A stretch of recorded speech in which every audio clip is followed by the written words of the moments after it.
मैं राहुल यादव राहुल एडुकेयर में आपका स्वागत करता हूं।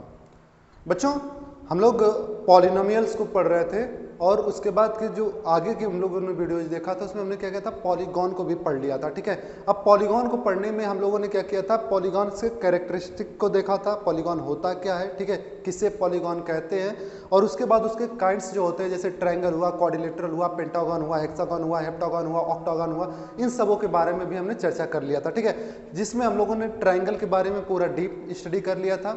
अगर कोई बच्चा नया होगा, पहली बार देख रहा होगा, तो प्लेलिस्ट में क्लास 8th नाम से जो आपकी प्लेलिस्ट बनी हुई है उसमें वीडियो पड़ी हुई है, आप जाके उसे देख सकते हैं। ठीक है, आज हम लोग थोड़ा सा और आगे बढ़ते हैं। देखिए, प्लेलिस्ट में भले ही वो क्लास 8th में है, लेकिन क्लास 9th के बच्चों के लिए वो बहुत ज़्यादा इंपॉर्टेंट होने वाली है। ठीक है, उसके बाद अगर आज हम लोग जो क्वाड्रिलेटरल की चर्चा करने वाले हैं, ये आपके क्लास 7th, क्लास 8th और क्लास 9th के बच्चों के लिए कुछ ज़्यादा ही इंपॉर्टेंट होगी। ठीक है, तो ये बच्चे इस पर ज़्यादा फोकस करेंगे। बाकी जो बच्चे होंगे कंपटीशन में, जो लोग कंपटीशन की तैयारियां कर रहे होंगे, नॉन टेक्निकल कंपटीशन की, उनके लिए भी ये वीडियो बहुत ज़्यादा इंपॉर्टेंट होने वाली है। ठीक है, तो हमें अभी बात करना है किसके बारे में, क्वाड्रिलेटरल के बारे में। क्वाड्रिलेटरल, ठीक है, ये क्या हमारा क्वाड्रिलेटरल है। ट्रायंगल के बारे में हम लोग अच्छे से देख लिया था, उसके सारी नॉलेज जो भी हो सकती थी, जितने भी तरीके से क्वेश्चन हो सकते थे बेसिक कॉन्सेप्ट से रिलेटेड, वो सारे क्वेश्चंस हम लोग ऑलरेडी कर चुके हैं। ठीक है, अब हमें बात करनी है क्वाड्रिलेटरल। तो क्वाड्रिलेटरल क्या होता है, एक ऐसा पॉलीगॉन जिसमें 4 साइड होती हो। बस समझ में आया, क्वाड्रिलेटरल का मतलब ऐसा पॉलीगॉन जिसमें 4 साइड होती हो, उसे हम लोग क्या कहेंगे, क्वाड्रिलेटरल कहते हैं। ठीक है, तो कोई भी आपका एक होता है रेगुलर क्वाड्रिलेटरल और एक होता है आपका इर्रेगुलर क्वाड्रिलेटरल। बात समझ में आया? तो रेगुलर क्वाड्रिलेटरल में क्या होता है, कुछ चीजें उसकी फिक्स होती हैं। रेगुलर क्वाड्रिलेटरल जो होता है उसमें उसकी प्रॉपर्टी जो होती है वो क्या होती है, कुछ फिक्स होती हैं, जबकि इर्रेगुलर क्वाड्रिलेटरल में कोई भी प्रॉपर्टी फिक्स नहीं होती है। बात समझ में आया? क्वाड्रिलेटरल की एक खासियत आप याद रखिएगा, जैसे क्वाड्रिलेटरल का मतलब क्या है, 4 साइड हो। ठीक है, जैसे ये 4 साइड्स हैं तो 4 साइड होंगे, तो इसके बाद इसका मतलब कि इसके क्या होगा, 4 एंगल्स भी होंगे। 4 साइड होगा तो 4 एंगल्स भी होंगे। क्वाड्रिलेटरल के चारों एंगल का सम जो होता है वो कितना होता है, 360। कितना होगा, 360। अगर आपको कहा जाए कि कैसे आपको पता कि 360 होगा, तो ऐसे लास्ट वीडियो में मैंने बताया था, बट फिर भी इसको अगर देखना चाहे आप, तो इसको अगर तोड़ना चाहे, जैसे एक क्वाड्रिलेटरल हमारे पास है ऐसे, तो इसको हम लोग 2 ट्रायंगल में तोड़ सकते हैं, 2 ट्रायंगल में तोड़ सकते हैं। तो यहाँ से देखिए, ये वाला एंगल, ये वाला एंगल और ये वाला एंगल, ये तीनों एक तरीके से ट्रायंगल बन रहा है, और ट्रायंगल का सम कितना होता है, 180 डिग्री। उसके बाद अगर इसमें हम लोग बात करें, और ये जो तीनों हैं, ये भी तो ट्रायंगल का है, और ये भी, इसका भी सम 180 होगा, तो इसका और इसका ये दोनों मिला के तो इस क्वाड्रिलेटरल का बन रहा है, तो 180 और 180 कितना हो जाएगा, 360। बस समझ में आया? कभी आपसे कोई पूछ दे कि पेंटागन का कितना होता है, ठीक है, तो पेंटागन में आप क्या कर सकते हो, ऐसे करके 3 ट्रायंगल बना सकते हैं, एक ये ट्रायंगल, एक ये ट्रायंगल, एक ये ट्रायंगल, और तीनों ट्रायंगल का सम कितना होगा, एक का 180, एक का 180 और एक का 180, तो कितना हो जाएगा, 540। बस समझ में आया? इसी तरीके से हेक्सागन, हेप्टागन का भी आपको निकलता चला जाएगा। तो मैंने उस दिन ट्रेंड बताया था कि जब ट्रायंगल होता है तो 180, क्वाड्रिलेटरल होता है तो 360, और उसके बाद पेंटागन होगा तो 540, उसके बाद हेक्सागन होगा तो 720, है ना। हेक्टागन होगा तो कितना हो जाएगा, हेप्टागन सॉरी, वो कितना हो जाएगा आपका 900। ठीक है, तो यानी कि 180 आपका जो होगा वो सब में ऐड होता चला जाता है। बस समझ में? तो इसका याद रखिएगा, क्वाड्रिलेटरल के सारे जो चारों एंगल्स होते हैं उसका सम कितना होता है, 360 डिग्री। बस समझ में? अब उसके बाद देखा जाए तो क्या है कि आगे अगर हम लोग बढ़ते हैं रेगुलर पे, क्योंकि इर्रेगुलर तो बिना फिक्स शेप साइज का होगा, बस उसका सारे इंटरनल एंगल का सम कितना होता है, 360, और सारे एक्सटर्नल एंगल का सम कितना होता है, 360। क्योंकि मैं ऑलरेडी बता चुका हूं कि एक्सटर्नल एंगल चाहे कोई भी साइड हो, ट्रायंगल हो, क्वाड्रिलेटरल हो, पेंटागन हो, हेक्सागन हो, कोई भी हो, एक्सटर्नल एंगल का सम क्या होता है, 360 ही होता है, और इंटरनल एंगल जो होते हैं वो 180 से डिफर करते चले जाते हैं। ठीक है, तो यहाँ पे रेगुलर में अगर हम लोग बात करते हैं तो रेगुलर में जो आपको सबसे पहला पढ़ाने के लिए होता है वो होता है पैरेललोग्राम। पैरेललोग्राम, ठीक है।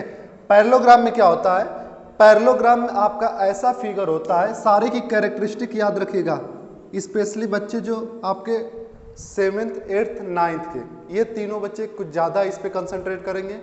10th के बच्चों के लिए भी ये काम आने वाला है, ठीक है, क्योंकि सर्कल जो आपका चैप्टर है या फिर जो ट्रायंगल में भी है तो वहाँ पे भी आपको क्वाड्रिलेटरल मिलता रहता है, ठीक है। या फिर उसके ऊपर जो कंपटीशन लोग देने जा रहे हैं जिसमें भी मैथ्स आती होगी, जिस भी नॉन टेक्निकल ग्रुप की मैथ्स आती होगी, वहाँ पे आपको इस ये जो नॉलेज है ये आपके लिए बहुत काम आने वाला है, ठीक है। तो यहाँ से देखा जाए अगर पैरेललोग्राम में, तो पैरेललोग्राम क्या है हमारा, एक ऐसा फिगर, पैरेललोग्राम क्या होता है, एक ऐसा फिगर होता है, नाम से ही लग रहा है पैरेलल, यानी कि इसके अपोजिट साइड्स क्या होती हैं, opposite sides are parallel, opposite sides are parallel, ठीक है। यानी कि ये वाली साइड जो होगी वो इसके पैरेलल होगी और ये वाली साइड जो होगी वो क्या होगी, इसके पैरेलल होगी। बात समझ में आया? तो अपोजिट साइड्स इसके क्या होते हैं, पैरेलल होते हैं। साथ ही साथ अपोजिट साइड्स जो होते हैं, अपोजिट साइड्स जो होते हैं ये क्या होते हैं, आर इक्वल आल्सो, ठीक है। यानी कि ये वाला जो साइड होगा वो इसके इक्वल होगा और ये वाला जो साइड होगा वो इसके इक्वल भी होगा, पैरेलल भी होगा, इक्वल भी होगा। बात समझ में आया? इसी को हम लोग क्या कहते हैं, पैरेललोग्राम। इसके अलावा और प्रॉपर्टी को अगर हम लोग देखें तो ये जो अपोजिट एंगल होता है ना, ये वाला एंगल, ये भी आपस में क्या होता है, इक्वल होता है। तो आप कह सकते हो अपोजिट एंगल जो होता है, opposite angles are equal, opposite angle भी क्या होते हैं, इसके इक्वल होते हैं, ठीक है। तो अपोजिट साइड पैरेलल भी होता है, अपोजिट साइड इक्वल भी होता है, अपोजिट एंगल भी इक्वल होता है। और उसके साथ साथ जैसे अगर हम लोग बात करते हैं तो अगर इस वर्टेक्स से इस वर्टेक्स को जोड़ा जाए और इस वर्टेक्स से इस वर्टेक्स को जोड़ा जाए तो यहाँ पे आपको क्या मिलने वाला है, अगर ये वर्टेक्स को मिलेंगे तो इसको हम लोग क्या कहते हैं, डायगोनल कहते हैं। डायगोनल समझ में आ रहा है? यानी कि डायगोनल किसे कहेंगे, किसी भी फिगर में,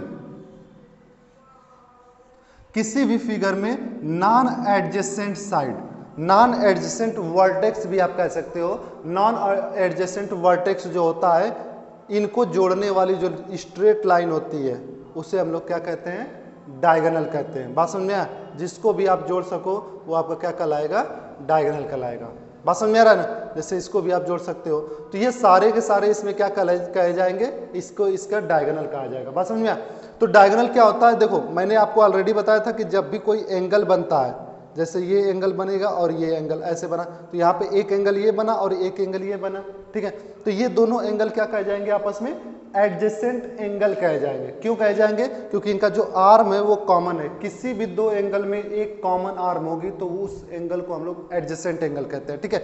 उसी तरीके से एडजेसेंट वर्टेक्स होता है, जो ये वर्टेक्स दो एंगल, दो आर्म से मिलकर बना हुआ है, तो इनमें से एक आर्म अगर कॉमन है तो उसे हम लोग क्या कहते हैं, एडजेसेंट वर्टेक्स कहते हैं, ठीक है। तो डायगोनल क्या होता है, डायगोनल नॉन एडजेसेंट, मतलब जैसे अगर इसकी हम लोग बात करें और इसकी बात करें तो इसको जोड़ने वाला जो लाइन होगा ना, एडजेसेंट वर्टेक्स को जोड़ने वाला साइड जो होता है वो क्या कहलाता है, वो साइड कहलाता है। ना एडजेसेंट वर्टेक्स को जोड़ने वाली जो लाइन होगी वो क्या कहलाएगी, साइड कहेगी। और नॉन एडजेसेंट वर्टेक्स को जोड़ने वाली जो लाइन होगी या लाइन सेगमेंट आप कह सकते हैं, उसे क्या कहेंगे हम लोग, उसे हम लोग वर्टेक्स और सॉरी डायगोनल बोलेंगे। बात समझ में आया? तो इसका जो डायगोनल होता है ना, diagonal bisect each other, bisect each other. बात समझ में आया? तो अपोजिट साइड्स इक्वल होते हैं, ठीक है, अपोजिट एंगल्स इक्वल होते हैं। और बाइसेक्ट करने का मतलब समझते हैं ना, यानी कि ये जो होता है मिड पॉइंट होता है, ये वाला जो होगा इसके इक्वल होगा और ये वाला जो होगा वो इसके इक्वल होगा। इसी को हम लोग क्या कहते हैं, क्या कहेंगे, पैरेललोग्राम, ठीक है। तो ऐसा क्वाड्रिलेटरल जिसमें अपोजिट साइड्स पैरेलल भी हो, अपोजिट साइड्स इक्वल हो, ठीक है, उसके बाद आपका अपोजिट एंगल जो होता है वो इक्वल होता है और डायगोनल क्या करता है, बाइसेक्ट करता है, ऐसे ही क्वाड्रिलेटरल को हम लोग क्या कहते हैं, पैरेललोग्राम, ठीक है, पैरेललोग्राम। बात समझ में आया? तो इसको वीडियो पॉज करके नोट कर लीजिए, हम लोग नेक्स्ट वाला टाइप को देखते हैं, ठीक है।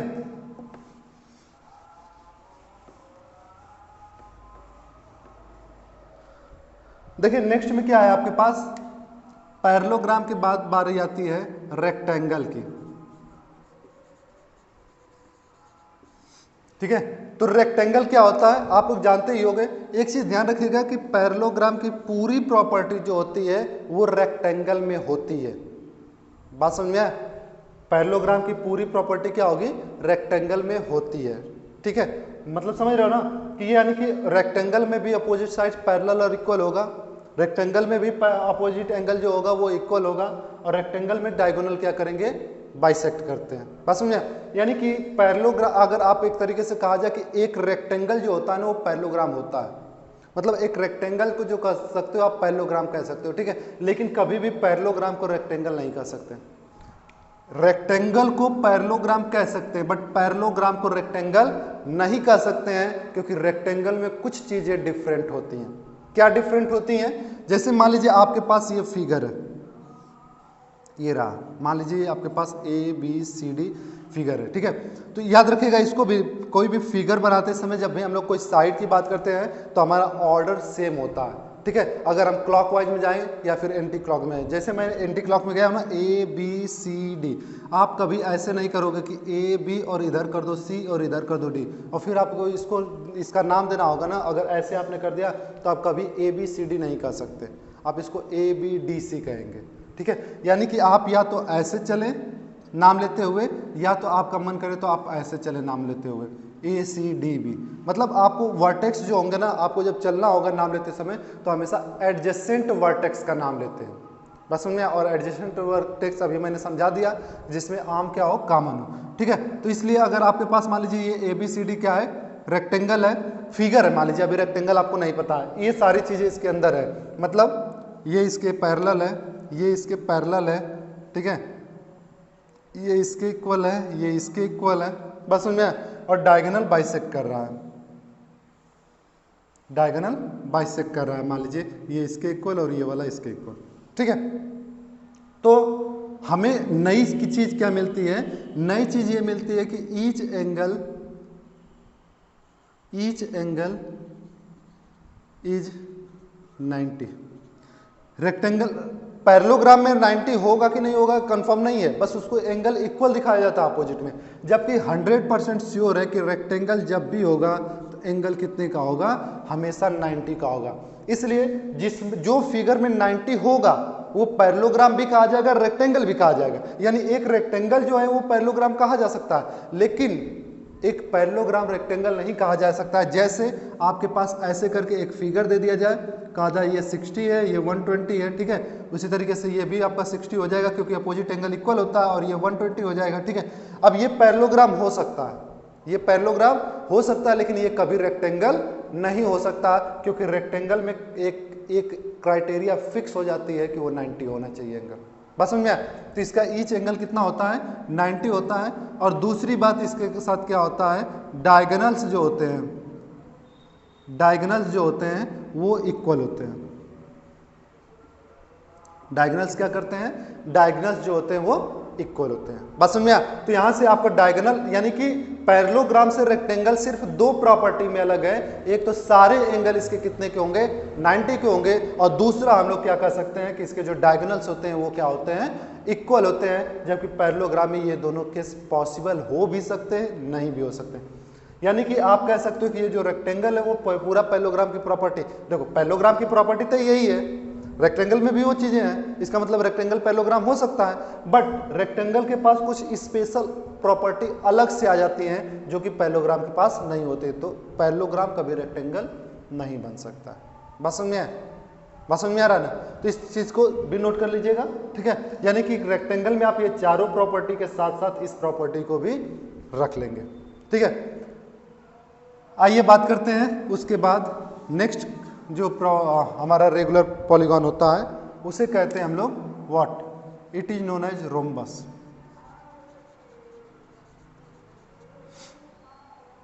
क्या कहेंगे इसको, रोम्बस। रोम्बस क्या होता है, रोम्बस भी एकदम पैरेललोग्राम का छोटा भाई होता है।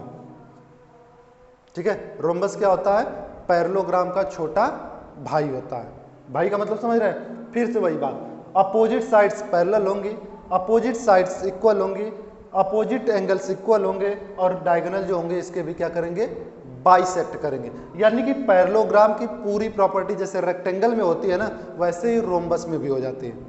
जैसे रेक्टेंगल में कुछ पॉइंट अलग होते हैं ना, वैसे थोड़ा सा रोम्बस भी बदल जाता है। कैसे बदलता है?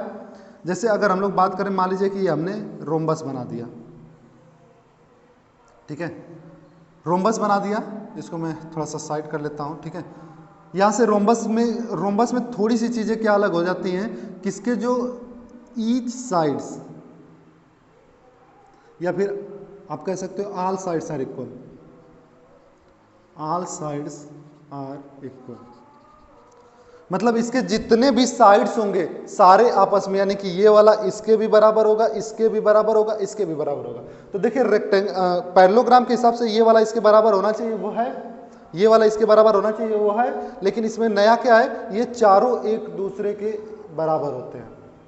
बात समझ में आया? तो इसलिए आप क्या कर सकते हो, इसमें बस यही चीज है, जो साइड्स होते हैं वो क्या होते हैं, आपके इक्वल होते हैं। यानी कि इसमें भी आप कह सकते हो कि जो रोम्बस होता है ना, वो पैरेललोग्राम हो सकता है, लेकिन पैरेललोग्राम कभी भी रोम्बस नहीं हो सकता। ये क्वेश्चन आपके एग्जाम में आता है, जो कंपटीटिव लेवल के एग्जाम करेंगे, ठीक है, वहां पे ये क्वेश्चन आता है कि इनमें से कौन सा कथन सही है।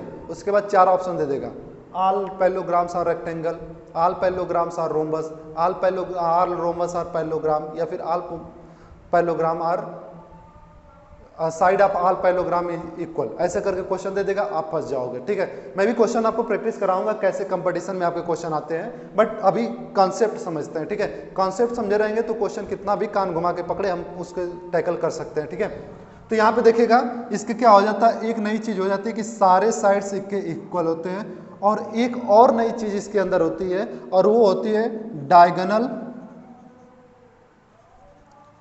बाइसेक्ट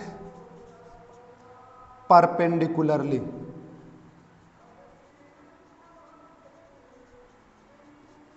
ठीक है, यानी कि इसके जो डायगोनल होते हैं ना, यहां से ऐसे, ये आपस में 90 डिग्री पे बाइसेक्ट करते हैं, ऐसे। बस में, जबकि ये न तो रेक्टेंगल में होता है और न ही पैरेललोग्राम में होता है। ये 90 डिग्री पे बाइसेक्ट करना न तो रेक्टेंगल की प्रॉपर्टी होती है, न ही पैरेललोग्राम की प्रॉपर्टी होती है, ये होती है सिर्फ किसकी, रोम्बस की। बात समझ में? तो ये दो नई चीजें यहाँ पे भी आगे मिलेगी। जैसे रेक्टेंगल में दो नई चीजें मिली कि सारे एंगल्स 90 के होते हैं और डायगोनल क्या करते हैं, बाइसेक्ट करते हैं, वैसे ही सारी प्रॉपर्टी जो रोम्बस की होती है उसमें भी बस सारे साइड्स इक्वल हो जाते हैं, और ये जो डायगोनल होते हैं वो बाइसेक्ट तो करते ही हैं जो पैरेललोग्राम का है, बट परपेंडिकुलर करते हैं, जबकि पैरेललोग्राम परपेंडिकुलर नहीं करता है। बात समझ में? तो ये हमारा होता है रोम्बस। ठीक है, उसके बाद जब अगला हम लोग अगर बात करते हैं, अगर आगे हम लोग बात किया जाए तो वो होता है आपका स्क्वायर। ठीक है, अगला जो रेगुलर क्वाड्रिलेटरल की बात करते हैं तो उसमें क्या आ जाता है, स्क्वायर आ जाता है। स्क्वायर में क्या खासियत होती है, तो जो स्क्वायर होता है ना, जैसे मैंने बताया कि रोम्बस जो होता है पैरेललोग्राम का छोटा वाला भाई होता है, सेम उसी तरीके से स्क्वायर जो होता है वो रेक्टेंगल का छोटा वाला भाई होता है। ठीक है, मतलब, और लेकिन पैरेललोग्राम की सारी, देखो यहां से आप ध्यान से देखिए, पैरेललोग्राम को की प्रॉपर्टी अगर आप याद कर लेते हैं तो आपको रेक्टेंगल की सिर्फ 2 ही प्रॉपर्टी समझनी है और रोम्बस की भी सिर्फ 2 ही प्रॉपर्टी समझनी है। अगर स्क्वायर को आपको समझना है तो आप रेक्टेंगल की सारी प्रॉपर्टी याद करो। अब रेक्टेंगल की सारी प्रॉपर्टी का मतलब ये 2 तो याद करना है, ये चारों भी याद करने हैं। बात समझ में आया? तो ये 4 और ये 2 6, अगर ये 6 प्रॉपर्टी आप याद कर लेते हैं तो समझ लीजिए स्क्वायर को भी आप अच्छे से टैकल कर पाएंगे। बात समझ में आया? अब स्क्वायर में क्या होता है, स्क्वायर की जो चेंजिंग होती है रेक्टेंगल के हिसाब से। बात समझिएगा, रेक्टेंगल के हिसाब से। जैसे स्क्वायर में अपोजिट साइड्स पैरेलल होंगे, अपोजिट साइड्स इक्वल होंगे, ठीक है, अपोजिट जो एंगल होंगे वो भी इक्वल होंगे, डायगोनल बाइसेक्ट भी करेंगे, सारे एंगल 90 के होते हैं और डायगोनल्स आपस में इक्वल होते हैं। मतलब सारी प्रॉपर्टी इसके साथ होती है, बस इसके साथ ये प्रॉपर्टी भी जुड़ जाती है, क्या, ऑल साइड्स आर इक्वल। ठीक है, एंड डायगोनल बाइसेक्ट परपेंडिकुलरली।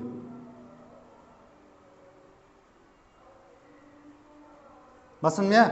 तो देखिए ध्यान से, फिर कंफ्यूज मत होइएगा। रोम्बस में सारी प्रॉपर्टी पैरेललोग्राम की प्लस ये 2 प्रॉपर्टी, यानी टोटल 6 प्रॉपर्टी। रोम्बस में 4 ये और 2 ये 6 प्रॉपर्टी, जबकि स्क्वायर में 4 ये 2 ये 6 और ये 2 8, यानी 8 प्रॉपर्टी आपको याद करनी होगी किसके लिए, स्क्वायर के लिए। बात समझ में आया। उसके बाद जो लास्ट आपके लिए बनता है, लास्ट क्या, क्लास 9th के हिसाब से 2 अभी बचेंगे, बट क्लास 8th और 7th के हिसाब से जो बचता है वो सिर्फ और सिर्फ एक और बचता है, और उसका नाम है ट्रेपेजियम।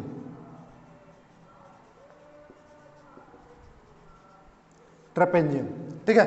यहाँ पे क्या होता है, ट्रेपेजियम के साथ अगर हम लोग बात करते हैं तो ट्रेपेजियम वो होता है जिसमें, अगर मैं यहाँ पे बनाने की कोशिश करता हूँ ऐसे करके, ये यानी एक साइड से पैरेलल होता है।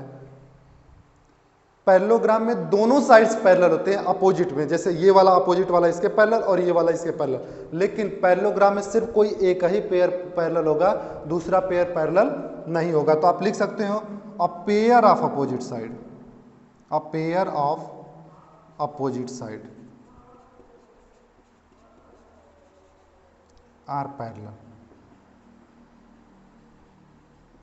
एक पेयर जो होता है अपोजिट साइड्स का वो आपस में क्या होते हैं, पैरेलल होते हैं, ठीक है। इज पैरेलल कर लीजिएगा, आर पैरेलल अच्छा नहीं लगेगा, ठीक है। बात समझ में आया। तो इसके पास बस यही होता है कि एक जो आपस में पैरेलल साइड्स होते हैं, मतलब अपोजिट साइड्स जो होते हैं वो पैरेलल होते हैं। उसके अलावा कभी कभी जो होता है डायगोनल बराबर भी हो सकते हैं और कभी कभी नहीं बराबर हो सकते हैं, क्योंकि रेक्टेंगल और ट्रेपेजियम भी आपका 2 तरीके का होता है, एक रेगुलर और एक इर्रेगुलर, ठीक है।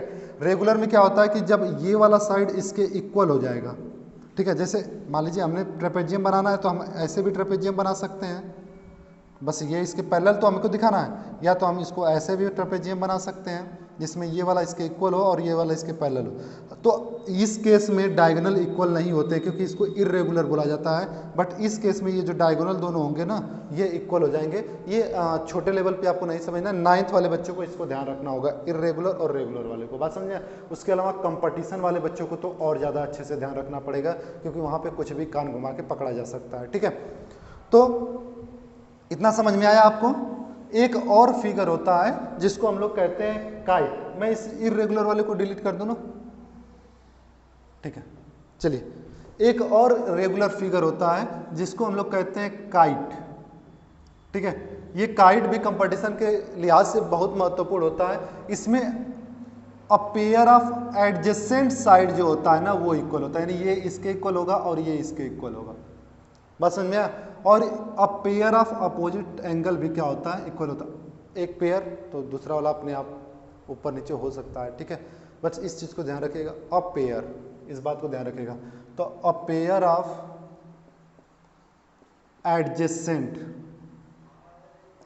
एडजेसेंट साइड्स जो होते हैं इसके इज इक्वल, ठीक है। और अगर हम लोग बात करें अ pair of opposite angle is also equal, ठीक है। तो ये आपके पास क्वाड्रिलेटरल की पूरी प्रॉपर्टीज होती हैं। कितने टाइप्स के आपके रेगुलर क्वाड्रिलेटरल होते हैं, कंपटीशन लेवल के हिसाब से भी ये आपको बेसिक कॉन्सेप्ट बहुत बहुत इंपॉर्टेंट होने वाला है, ठीक है। इससे रिलेटेड जो क्वेश्चंस आएंगे वो सारे टेलीग्राम पे और ऐप पे चल रहे हैं, उससे आपको आगे की जो चीज़ें मिलेंगी वहाँ पे वहीं पे मिलने वाली हैं। क्लास के हिसाब से आप ज्वाइन कर सकते हैं। ऐप पे जो चीज़ें हैं वो थोड़ी सी ट्रैफिकिंग कुछ ज़्यादा हो जाने की वजह से वहाँ पे चीज़ें स्मूथली नहीं चल पा रही हैं, ठीक है।